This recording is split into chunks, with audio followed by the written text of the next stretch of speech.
আজকে আমি রান্না করব পটলের তরকারি। তো চলুন শুরু করা যাক। তো এখানে আমি প্রথমে পটলগুলো কেটে নিয়েছি।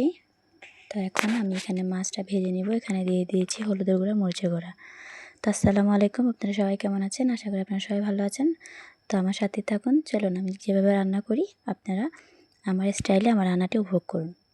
তো প্রথমে আমি এখন মাছটা ভেজে নেব দুপাশ। বড় মাছ দিয়ে পটলের তরকারি কার কার ভালো লাগে জানিয়ে যাবেন। আমার থেকে তো খুবই ভালো লাগে। আমি যদি সপ্তাহে 2 দিন না খাই তাহলে মনে হয় যে আমি কিছুই খাইনি। আমার কাছে এরকম মনে হয়, তরকারি খেতেই হবে। তো এই যে আমি ভাজা তেলটা দিয়ে এখন রান্না করব। তো এখানে আমি দিয়ে দিয়েছি পরিমাণ মতো পেঁয়াজ কুচি।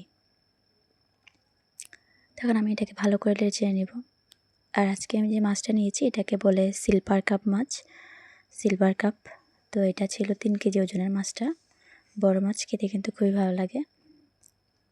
তো এই যে আমি এখানে দিয়ে দেব পরিমাণ মতো, যেহেতু বড় মাছ, সাথে একটু দিয়ে দিলাম রসুন বাটা আর দিয়ে দেবো একটু জিরা বাটা সামান্য পরিমাণে। আপনারা যে যেরকম খান ওরকম অনুযায়ী দিয়ে দেবেন। আমি দিয়েছি 1 চামচ থেকে একটু কম।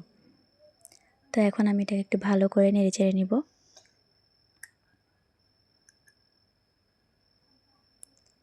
তো আমার এটা এখন ভালো করে লাড়াচাড়া হয়ে গেছে, মশলার গন্ধটা চলে গেছে। এই পর্যায়ে আমি দিয়ে দিলাম লবণ স্বাদ অনুযায়ী আর দিয়ে দিলাম হালকা একটু পানি। তারপর দিয়ে দিলাম হলুদের গুঁড়া, তারপর দিয়ে দিলাম ধনিয়া গুঁড়া, তারপর দিয়ে দিলাম মরিচের গুঁড়া, সব কিছুই পরিমাণ মতো। আমার তরকারি ছিল এখানে আধা কেজি। আমি আধা কেজি তরকারির সাথে যতটুকু মশলা যায় আমি অতটুকুই দিয়েছি। তো প্রত্যেকটা মশলা আমি 1 চামচ করে দিয়েছি। তো এই যে দেখুন আমার পানির পরিমাণটা ঠিক থাকার কারণে খুব তাড়াতাড়ি মশলাটা কষানো হয়ে গেল। তেলটা উপরে ভাসা ভাসা হয়ে গেছে। দেখুন একদম তেলটা দেখাচ্ছে একদম ভাসা ভাসা হয়ে গেছে। তো এই পর্যায়ে আমি এখন যেই পটলগুলো কেটে রেখেছি ওগুলো দিয়ে দিব। আমি চাইলে কিন্তু এখানে আলু দিতে পারতাম, কিন্তু আমি দিইনি আলুটা আমি স্কিপ করেছি। আপনারা চাইলে আলুও দিতে পারেন, পটলের সাথে আলু ভালোই লাগে, আমি দিইনি কারণ আমরা মানুষ কম। আমি অপচয় একদমই পছন্দ করি না, তাই আমি যা খাবো আমি তাই রান্না করেছি। তো আপনারা চাইলে অবশ্যই আলু দিতে পারেন, আলু দিলে ভালো লাগবে। তো এখন আমি এটা ভালো করে কষিয়ে নিব। এই যে দেখুন আমার এটা কষানো হয়ে গেছে, অটোমেটিক তেল ভাসা ভাসা হয়ে গেছে। এই পর্যায়ে কিন্তু আমি খুবই চুলার আঁচটা কমিয়ে রেখেছি, আমি চুলার আঁচ একদমই বাড়িয়ে রাখিনি, যার কারণে আমার তরকারিটা একদম পড়েও নাই, কোনো সমস্যা হয় নাই।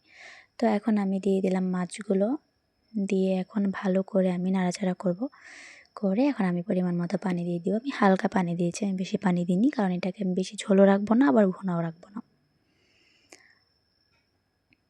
বড় মাছ দিয়ে তরকারি রান্না করলেও ভালো লাগে, আবার আপনি ভুনা করলেও ভালো লাগবে, আপনার যেমন ইচ্ছা। কিন্তু আমার খুব ইচ্ছে করছিল পটল দিয়ে খাওয়ার মাছ, তাই আমি বাজার থেকে পটল এনেছি রান্না করার জন্য। তো এখন আমি এই পর্যায়ে দিয়ে দিলাম কাঁচামরিচ, তারপর আমি ঢাকনা দিয়ে ঢেকে দিলাম। আমার প্রায় তরকারিটা হয়ে এসেছে। আমি এই মুহূর্তে আমি কেটে রাখা ধনিয়া পাতাগুলো দিব। কে কে ধনিয়া পাতা পছন্দ করেন জানিয়ে যাবেন কমেন্টে, কারণ আমার তো ধনিয়া পাতা ছাড়া তরকারি ভালোই লাগে না। আর যেহেতু এখন শীতকাল এসেছে, ধনিয়া পাতা আর টমেটো বেশি বেশি করে খাবো। তারপরে যে আমার তরকারিটা লাস্ট মোমেন্ট, আমার তরকারিটা হয়ে গেছে একদম পারফেক্ট। তো কেমন হয়েছে আপনারা জানিয়ে যাবেন, আর প্লিজ আমার চ্যানেলটা সাবস্ক্রাইব করে যাবেন। এই যে দেখুন আমার ফাইনাল লুক, দেখতেই মনে হচ্ছে অনেক ইয়াম্মি হয়েছে। এই যে এখন আমি এটা পরিবেশন করে আপনাদেরকে দেখাবো। আশা করি আপনারাও বাসায় এভাবে ট্রাই করবেন।